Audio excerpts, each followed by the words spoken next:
சென்னையிலேருந்து வரேன். முக்கியமாக உங்களை பார்க்கறதுக்காகவே வந்திருக்கோம். சந்தோஷம். நீங்கள் சொன்ன சாட்சி எங்களுக்கு ரொம்ப உற்சாகமாக இருந்தது, ரொம்ப அருமையாக இருந்தது. சரி, ஒரு வசனம் உங்களுக்கு நான் சொல்லலாம்னு இருக்கேன். சரி, அதிலிருந்து நம்மளுடைய வாழ்க்கை வந்து என்ன அப்படின்றத நம்ம யோசிக்கலாம். சரிங்களா? பைபிளில் ரோமர் அப்படின்ற ஒரு புஸ்தகம் இருக்குது.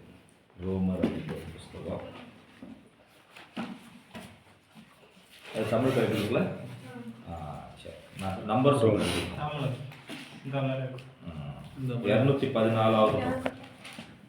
214வது 6ஆம் அதிகாரம் 23வது வருஷம். 6:23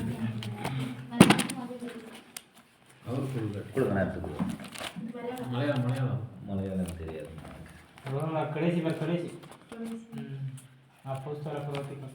ரோமர் 6:23.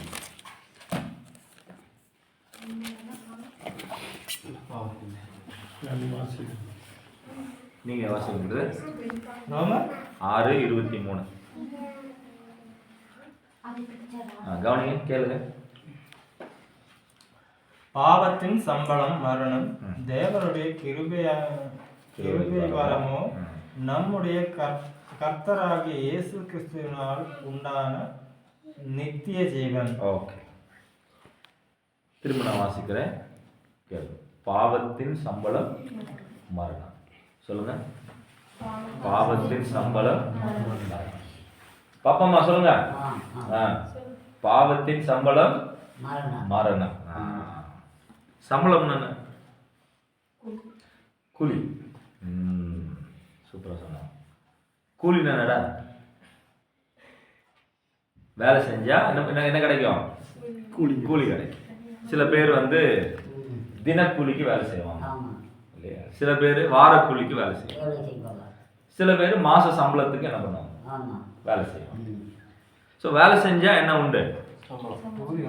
கூலி உண்டு, இல்லைன்னா சம்பளம் உண்டு. வேலையே செய்யாம வீட்டிலே உட்காந்துக்கிட்டு எனக்கு சம்பளம் கொடுங்கன்னு சொல்லி யார்கிட்ட போய் கேட்டா என்ன பண்ணுவாங்க? கொடுக்க மாட்டாங்க. கொடுக்காம சும்மா இருந்துருவாங்களா? அடிச்சு துரத்துருவாங்க இல்லையா? அப்போ வேலை செஞ்சா கூலி. வேலை செஞ்சவனுக்கு கூலி. இங்கேயும் ஒரு கூலி இருக்கு, இங்கேயும் ஒரு சம்பளம். என்ன சம்பளம்? பாவத்துக்கான சம்பளம். வேலை செஞ்சா சம்பளம், இங்க பாவம் செஞ்சா சம்பளம். ஓ, அப்போ இந்த சம்பளம் யாருக்கெல்லாம் கிடைக்கும்? பாவம் செய்யற எல்லாருக்குமே இந்த சம்பளம் கிடைக்கும். அப்போ பாவம் செய்யறவங்க எங்க இருக்கிறாங்க? யாரெல்லாம் பாவம் பண்ணியிருக்கிறாங்க அப்படின்னா, இதே ரோமர் 3ஆம் அதிகாரம் 23வது வசனம் வாசிக்கும். ரோமர் 3ஆம் அதிகாரம் 23வது வசனம். நல்லா கவனிங்க, என்ன சொல்லியிருக்காங்க? 2 பேஜ் திருப்பினா போதும். 3:23. கவனிங்க. கதை சில்லு நடிக்கல. எல்லாரும் பாவம் செய்து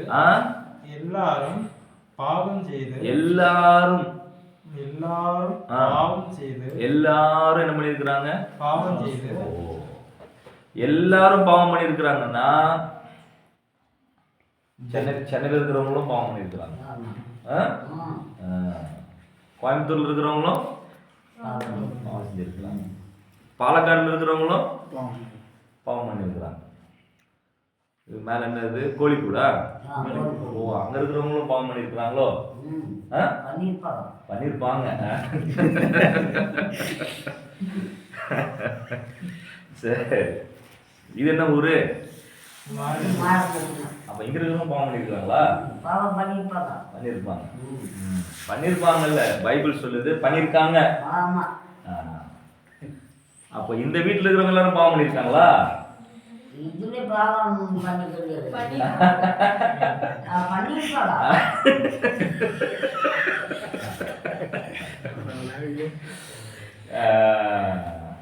பைபிள்ல தான் சொல்லுது. என்னன்னு சொல்லுது? எல்லாரும் பாவம் பண்ணியிருக்காங்க. அப்ப எல்லாரும்னா எல்லாரும் தான். நானும் பண்ணியிருக்கேன், ஐயாவும் பண்ணியிருக்காரு, ஐயாவும் பண்ணியிருக்கிறாரு. எல்லாருமே என்ன பண்ணியிருக்காங்க? பாவம் செய்து. இப்போ பைபிள் போய் சொல்லாது. இப்போ பைபிள் என்ன சொல்லுது? எல்லாரும் பாவம் செய்திருக்கிறார். படிச்சவன், படிக்காதவன், பட்டணத்துல இருக்கவன், கிராமத்துல இருக்கிறவன், காட்டுல வாசிக்கிறவன், எல்லாரும். வெள்ளையா இருக்கிறவன், கருப்பா இருக்கிறவன், நெட்டையா இருக்கிறவன், சொல்லுங்க, குட்டையா இருக்கிறவன், ஒல்லியா இருக்கிறவன், குண்டா இருந்தா, எல்லாரும் பாவம் செய்யாதவங்க அப்படின்னு யாருமே இல்ல. ஓ, எல்லாரும் என்ன பண்ணிருக்காங்க? அப்ப சம்பளம்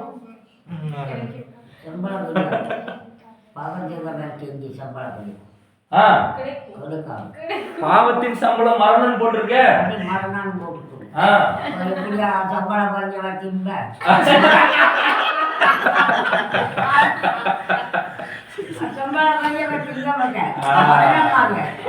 இந்த சம்பளம் வந்து காசு இல்ல.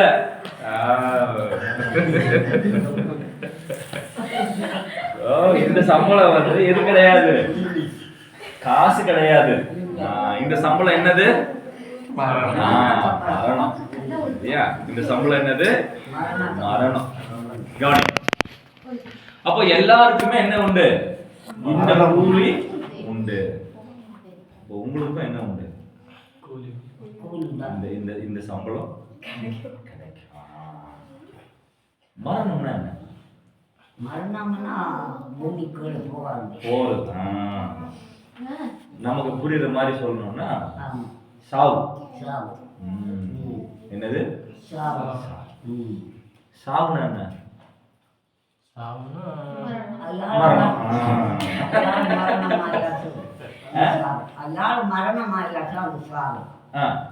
சாவுனா என்னது?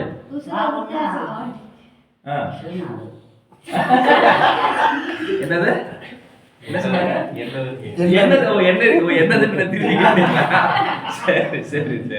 காணி. இப்போ யாராவது இறந்துட்டாங்கன்னா என்னன்னு சொல்லுவோம்? செத்து போயிட்டாங்கன்னு சொல்லுவோம். சொல்லுவோமா?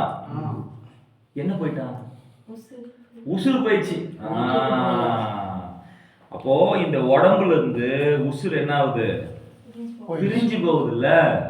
அந்த பிரிவுக்கு பேரு தான் சாவு, மரணம். மரணம். இப்ப யோசிச்சு பாருங்க. என் பேர் ஜான் மார்க். இந்த பேர் ஜான் மார்க் அப்படின்ற பேரு இந்த உடம்புக்கா இல்ல உசுருக்கா? உடம்புக்கு. உசுருக்கு. உசுருக்கு. உடம்புக்கு.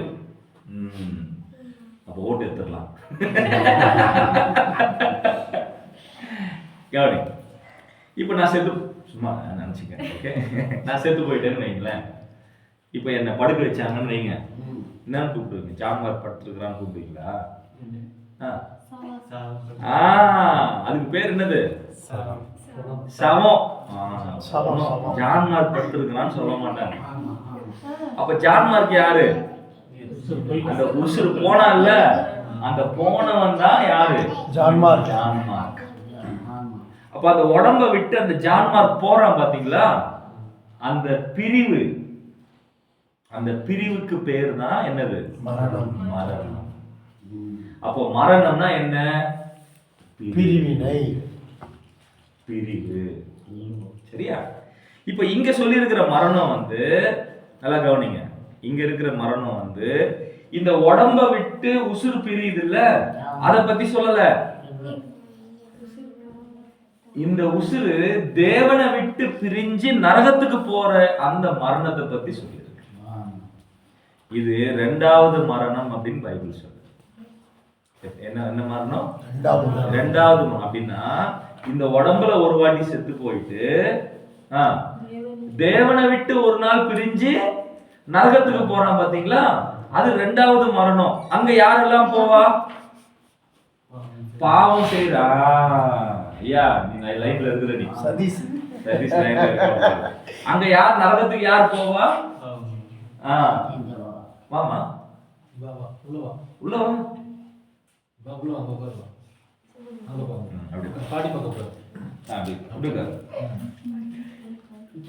கீழே உட்காந்துக்காதமா, சில்லுன்னு படி. நீ தெளிவா பேரு பேத்தி. என்ன பேருமா உன் பேரு? சிந்து. பாய் சார்ந்திருக்க. ரைட். வெத்தலை. சரி கவனி. வெத்தலையும் பாவம் தான். கவனி. இப்போ என்ன கேட்ட? என்ன கேட்ட? யார் நரகத்துக்கு போவா? யார் நரகத்துக்கு போவா? பாவம் செய்றவங்க எல்லாரும் எங்க போவாங்க? நரகத்துக்கு போவாங்க. அடுத்துங்க வாசங்க. வாமா அடுத்துங்க. நல்ல கொஞ்ச நேரம் எல்லா வேலையும் விட்டுருங்க, இங்க வாங்க. முக்கியமான வேலை. கொஞ்ச நேரம் எந்த வேலையை விட்டுறாரு, கவனமா கேட்கணும். முக்கியமான விஷயம் இதெல்லாம். சரியா? ரைட். இப்ப யார் நரகத்துக்கு போவா? பாவம் செய்யறவங்க எல்லாரும் என்ன பண்ணுவாங்க? நரகத்துக்கு போவாங்க. இப்ப யாரெல்லாம் பாவம் பண்ணிருக்காங்க? எல்லாருமே பாவம் பண்ணிருக்காங்க. அப்ப எல்லாரும் எங்கதான் போயாகணும்? நீங்க எங்க போவீங்க?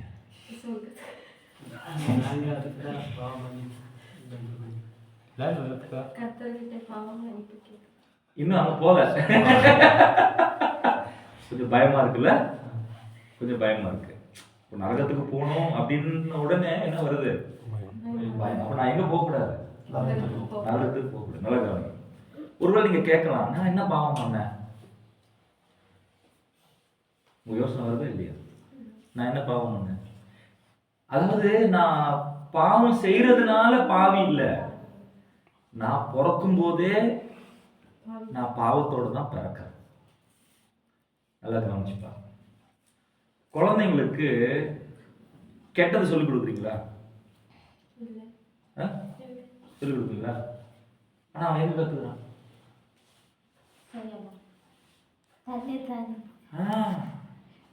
இப்போ கவனிங்க கவனிங்க. பொய் சொல்வது எப்படி? ஒரு மாசம் டியூஷன் கற்றுக்கிட்டு வாடா அப்படின்னு நினைக்கிறீங்களா? அவன் பொய் சொல்லுவானா? சொல்லுவானா? யார் சொல்லி கொடுத்தா? அவனா சொல்லுவான்.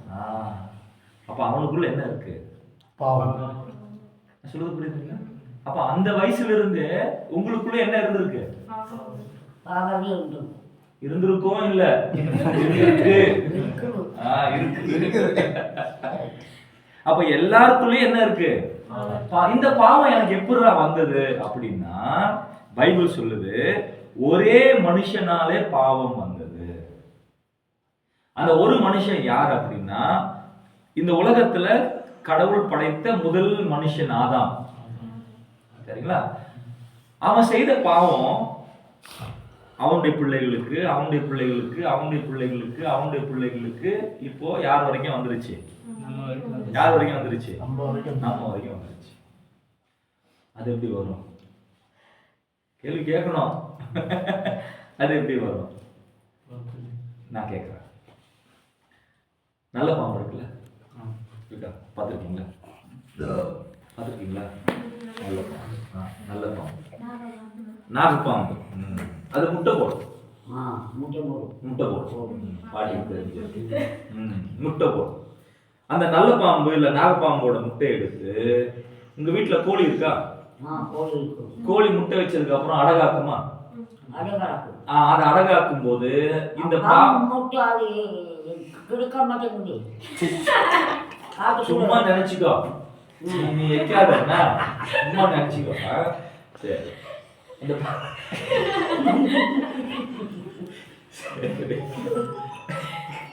அந்த கவனி கவனி கவனி.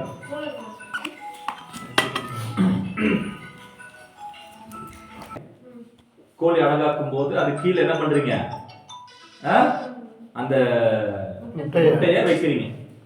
இப்போ 15 நாளோ 20 நாளோ 21 நாள் ஆயிட்டு அந்த அந்த பாம்பு முட்டையில இருந்து ஒரு கோழி குஞ்சு வரும்.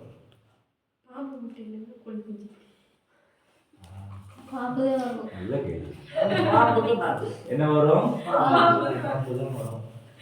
பாம்பு முட்டைன்னு கோழிக்கு போட்டா கோழி எப்படி பறக்கும்? எப்படி வரும்? பாம்பு பறக்கும். இப்ப யோசிங்க, நம்ம யாருடைய முட்டை? பாவத்தோட முட்டை. பாவத்தோட முட்டை. அப்ப அது கொத்துது. நமக்குள்ள இருந்து என்னதான் வரும்? என்னதான் வரும்? பாம்பு தான். சரி, அந்த கோழி அடகாத்து வெளியே வந்த பாம்புக்கு விஷம் இருக்குமா? இருக்குமா?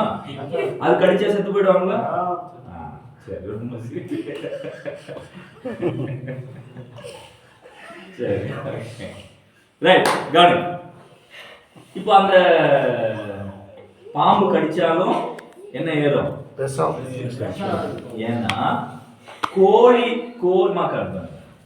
அடகாத்தாலும் அந்த முட்டை பாம்போட முட்டை.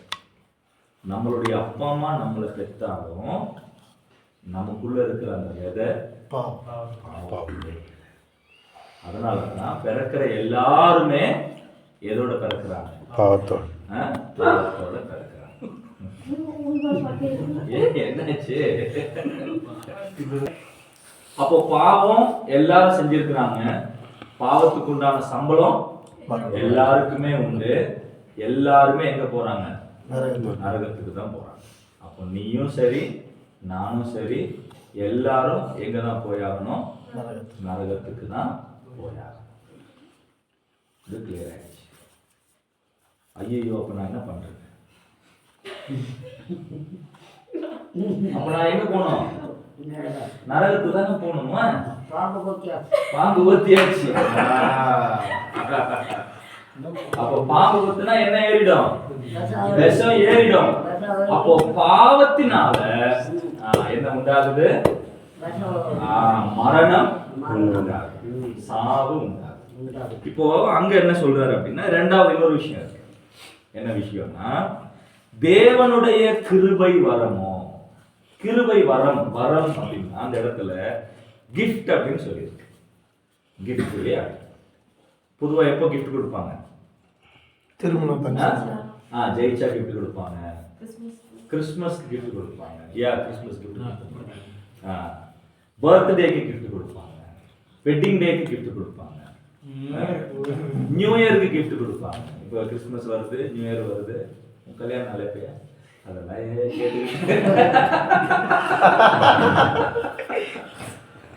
சரி, ஓகே. அப்போ கிஃப்ட். ஆனா இந்த கிஃப்ட் யார் கொடுக்கிறது? மனுஷன் கொடுக்கிற கிஃப்ட் இல்ல, கடவுள் கொடுக்கிற கிஃப்ட், ஆண்டவர் கொடுக்கு. என்ன வாசிக்கிறோம்? தேவனுடைய கிருபை வரும். கிஃப்ட் என்னன்னா, தேவனுடைய கிஃப்ட் என்னன்னா, நல்லா கவனிங்க. இப்போ கிஃப்ட் கொடுக்கும்போது வாங்குறவங்களுடைய நிலைமையில கிஃப்ட் கொடுக்க மாட்டாங்க. கொடுக்கிறவனுடைய ஸ்டேட்டஸ் என்ன, அதை வச்சுதான் என்ன கொடுப்பாங்க? கிஃப்ட். அப்ப தேவனுடைய ஸ்டேட்டஸ் என்ன? அவர் நித்திய ஜீவனை உடையவர். நித்திய ஜீவனா என்ன அர்த்தம்? அவருக்கு சாவே இல்லை. தேவனுக்கு என்ன இல்லை? மரணமே இல்லை, சாவே இல்லை. அப்போ சாவே இல்லாத தேவன் நமக்கு என்ன கொடுக்கிறாரு? சாவே இல்லாத ஒரு வாழ்க்கையை கொடுக்கிறார். அதுதான் என்னது? நித்திய ஜீவன். இப்போ என்ன விஷயம்னா, இந்த நித்திய ஜீவனை எனக்கு வரணும்னா நான் போக வேண்டிய சாவு இருக்குல்ல, என்ன சாவு? நரகம். அப்ப அந்த நரகத்திலிருந்து நான் எப்படி தப்பிக்கிறது? மன்னிப்பு கேட்டா முடிஞ்சிருமா? அப்ப இப்போ நான் ஒரு விஷயம் சொல்றேமா, இப்போ நான் வந்து கொலை பண்ணிட்டேன் அப்படின்னு சொன்னா போலீஸ்ல கேஸ் ஆயிடுச்சு. கேஸ் ஆயிடுச்சுன்னா எனக்கு என்ன உண்டு? தண்டனை உண்டு. ஜெயில போடுவாங்க. ஐயா என்ன மன்னிச்சிருங்க அப்படின்னா மன்னிச்சிருவாங்களா? இல்ல. அப்போ அந்த தண்டனைக்கு ஏதோ ஒண்ணு நடக்கணும். இப்ப ஆண்டவராக இயேசு கிறிஸ்து என்ன பண்றாருன்னா ஓம் பாவ தண்டனைய அவர் ஏற்றுக்கொண்டீங்க. ஓம் பாவ தண்டனைய அவர் ஏற்று. ஆண்டவர் எல்லாருக்காகவும் செத்து போனாரு உண்மை. ஆனா அதை விட உனக்காக செத்துப்பான். உனக்காக செத்துப்பான். ஏமா உனக்காக செத்து. ஆண்டவர் யாருக்காக செத்து போனாரு? நமக்காக இல்ல. இல்ல, அதுதான் வார்த்தை. எல்லாருக்காகவும் அவர் செத்து போறானா உண்மை, அது தப்புன்னு சொல்லல. ஆனா அவர் உண்மையாவே யாருக்காக செத்து போனாருன்னா ஏன் இப்ப நான் சொல்லணும், அவர் எனக்காக செத்து போனார். ஒவ்வொருத்தரும் சொல்லணும் என்னன்னு. எனக்காக செத்து போனார்னா என்ன அர்த்தம்? என் பாவத்துக்காகத்தான் ஆண்டவர் சிலுவையில. பைபிள் சொல்லுது அவர் பாவமே செய்யல. இயேசுநாதர் என்ன பண்ணல? பாவமே செய்யல. பாவமே செய்யாதவர் ஏன் தண்டனை அனுபவிக்கணும்? Very good. யாருடைய பாவத்துக்காக? உன்னுடைய பாவத்துக்காக, என்னுடைய பாவத்துக்காக, நம்முடைய ஒவ்வொருத்தருடைய பாவத்துக்காக தான் ஆண்டவர் சிலுவையில செத்து போனார். ஏன் நல்லா கவனிங்க. அவர் செத்து போயிட்டாரு அப்படின்னா சும்மா செத்து போல. அவர் கையில ஆணி அடிச்சாங்க, காலில் ஆணி அடிச்சாங்க, அவருடைய தலையில முக்கிரிடம் வச்சாங்க. டேய் கவனிங்க, இதெல்லாம் நம்ம பாவத்துக்காக அதான் போய். அப்ப யார் கையில ஆணி அடிச்சிருக்கணும்? கையில அப்படின்னா யார் கையில? ஏன் கையில அடிச்சிருக்கணும்? உங்க கையில அடிச்சிருக்கணும். நம்முடைய ஒவ்வொருத்தருடைய கையில ஆணி அடிச்சிருக்கணும். நம்முடைய காலில் ஆணி அடிச்சிருக்கணும். என் தலையில முக்கிரிடம் வச்சிருக்கணும். உன் தலையில முக்கிரிடம் வச்சிருக்கணும். பெரம்புனால அடிச்சாங்க, சாட்டியால கிழிச்சாங்க. சாட்டினா சும்மா கிடையாது, அதுல கொக்கிகள் இருக்கும். ஒவ்வொரு அடி அடிக்கும் போது அடிச்சு இழுத்தா சதை பிச்சுட்டு. அப்ப எத்தனை அடி அடிச்சாங்க தெரியாது. ஒரு அடி அடிச்சு இழுத்துட்டு ஐயோ அப்படின்னு சொல்றதுக்கு முன்னாடி இன்னொருத்தன் அடிப்பான். அவ்வளவு வேதனை, அவ்வளவு வேதனை. யாருக்காக? மக்களுக்காக இல்லம்மா, உனக்காக, ஒவ்வொருத்தருக்காக, நம்மளுடைய பாவத்துக்காக, என்னுடைய பாவத்துக்காக அவர் அவ்வளவு தண்டனையை அனுபவிச்சார். அவர் செத்து போனார். அவர் செத்து போனா அவர் அடக்கம் பண்ணார். ஆனா 3ஆம் நாள் உயிரோடு கூட. இந்த இயேசுநாதர் வந்து செத்து போன கடவுள் இல்லை, அவர் உயிரோடு இருக்கிற. அப்போ யாரெல்லாம் ஆண்டவராக இயேசு கிறிஸ்துவின் வந்து ஆண்டவரே என்கிட்ட என்ன இருக்கு? பாவம் இருக்காங்க, என் பாவத்தை என்னையும் உன் பிள்ளைய ஏத்துக்க. எனக்காக தான் நீங்க அந்த சிலுவையில பாடுபட்டு செத்து போனீங்க, திரும்ப உயிரோட எழுந்தீங்க, நான் நம்புறேன் அப்படின்னு யாரெல்லாம் இந்த ஆண்டவரிடத்துல மன்னிப்பு கேட்கிறாங்களோ. மன்னிப்பு கேட்கணும்னா நான் தப்பு பண்ணியிருக்கிறேன் அப்படின்ற உணர்வு வரணும். நான் தப்பே பண்ணல அப்படின்னா நான் ஏன் மன்னிப்பு கேட்கணும்? உண்மையா? அப்ப யார் மன்னிப்பு கேட்பா? நான் பாவம் பண்ணி இருக்கிறேன் அப்படின்ற அந்த உணர்வு இருக்கிறவங்களால மட்டும்தான் என்ன கேட்க முடியும். குழந்தை பசி எடுக்காம சாப்பாடு போடுமான்னு கேட்குமா? அப்ப சோறு வேணும்னு கேட்டா அதுக்கு என்ன என்ன எடுக்கணும்? பசி எடுக்கணும். அப்ப நான் ஆண்டவரிடத்துல மன்னிப்பு கேட்கணும் அப்படின்னா எனக்கு முதல்ல என்ன உணர்வு வரணும்? நான் பாவம் பண்ணி இருக்கிறேன் அப்படின்ற உணர்வு. எதெல்லாம் பாவம்? எதெல்லாம் பாவம்? ஆண்டவருக்கு பிடிக்காம செய்யறது எல்லாமே அது பொய் சொல்றதா இருக்கட்டும், பொறாமப்படுறதா இருக்கட்டும், திருடுறதா இருக்கட்டும், குடிக்கிறதா இருக்கட்டும், போதை பொருளா இருக்கட்டும், இது எதுவுமே பாவம், ஆண்டவருக்கு பிடிக்காத காரியம். அப்ப என் வாழ்க்கையில ஆண்டவருக்கு பிடிக்காதது நான் என்னென்ன பண்ணிருக்கேன்? நிறைய பண்ணிருக்கேன். அப்ப அதுக்கெல்லாம் என்ன வேணும்? மன்னிப்பு இல்லைன்னா எங்க போயிடுவேன்? நரகத்துக்கு போயிடுவேன். ஏன் கவனிங்க, நீ நரகத்துக்கு போகக்கூடாது அப்படின்றதுக்காகத்தான் ஆண்டவர் இவ்வளவு பாடுகளையும் உன் சாவ அவர் சாவ ஏற்றுக்கிட்டார். இதை நீ நம்பி ஏற்றுனா உன் பாவத்தை ஆண்டவர் பண்ணுவார். சரிங்களா? இனி கேட்கலாமா ஆண்டவரத்தில் மன்னிப்பு? நீங்க இந்த ஆண்டவரத்தில் மன்னிப்பு கேட்டா ஒரு வசனம் வாசிக்கலாமா? யோவான் 1:12 வாசிங்க. யோவான் சுவிசேஷம் 1ஆம் அதிகாரம் 12வது வசனம். என்ன வாசிக்கிறோம்? 124வது பக்கம்.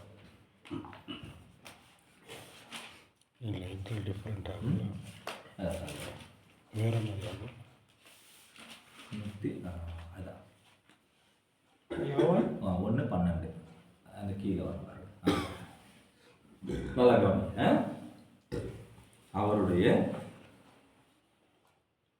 அவருடைய நாமத்தின் மேல் விசுவாசம் உள்ளவர்களாய் அவரை ஏற்றுக்கொண்டவர்கள் எத்தனை பேர்களோ அத்தனை பேர்களும் தேவனுடைய பிள்ளைகள் ஆகும்படி அவர்களுக்கு அதிகாரம் கொடுத்தார். அவர்கிட்ட பாவ மன்னிப்பு கேட்டு அதுவே என்ன பிள்ளையா ஏற்றுக்கொள்ளுங்க அப்படின்னு கேட்கிற எல்லாருக்கும் அவர் என்ன அதிகாரம் கொடுக்கிறாரு? அவருடைய பிள்ளை என்ற அதிகாரத்தை கொடுக்கிறார். யாரெல்லாம் அவருடைய பிள்ளையா மாறலாம்? எல்லாரும். யார் வேணாலும் அவருடைய பிள்ளையா மாறலாம். எப்படி? விருப்பத்தோட, கட்டாயத்தோட, விருப்பத்தோட. இப்போ விருப்பம் வரணும்னா முதல்ல உண்மை என்னன்னு தெரியும். என்ன உண்மை? நான் பாவம் பண்ணிருக்கேன், என் பாவத்துக்கு தண்டனை உண்டு. என்ன தண்டனை? மரணம்னா நரகம். நரகம். நான் அந்த நரகத்துக்கு போகக்கூடாதுன்னா யார் வந்தார்? இயேசுநாதர் வந்தார். யார் கடவுள்? இயேசு ஆண்டவராகிய இயேசு கிறிஸ்து கடவுள். ஸோ இயேசு வந்தாரு. அவர் யாருக்காக செத்து போனார்? யாருக்காக? எனக்காக செத்து. அவர் செத்து போனவர் மட்டும் இல்லை, அவர் திரும்ப உயிரோட இதை நம்புறவங்க, இதை விசுவாசிக்கிறவங்க, இதை ஏற்றுக்கொண்டவங்க எல்லாருமே தேவனுடைய பிள்ளையா மாற. நீங்க தேவனுடைய பிள்ளையா மாற விருப்பமா?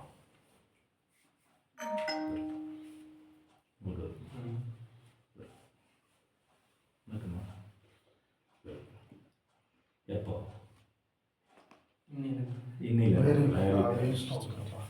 உங்களுக்கு தேவனுடைய பிள்ளையாக விருப்பமா?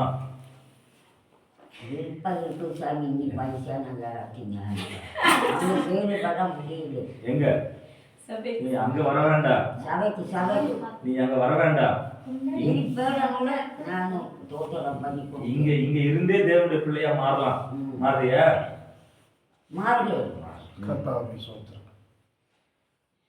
இங்க வரமா?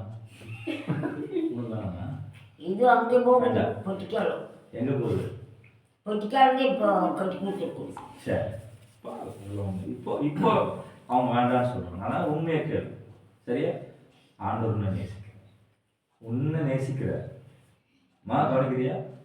உன்னை நேசிக்கிற ஆண்டவர் உன்னை நேசிக்கிறது போல இந்த உலகத்திலையும் சரி பரலோகத்திலையும் சரி வேற யாராலையும் நேசிக்க முடியாது.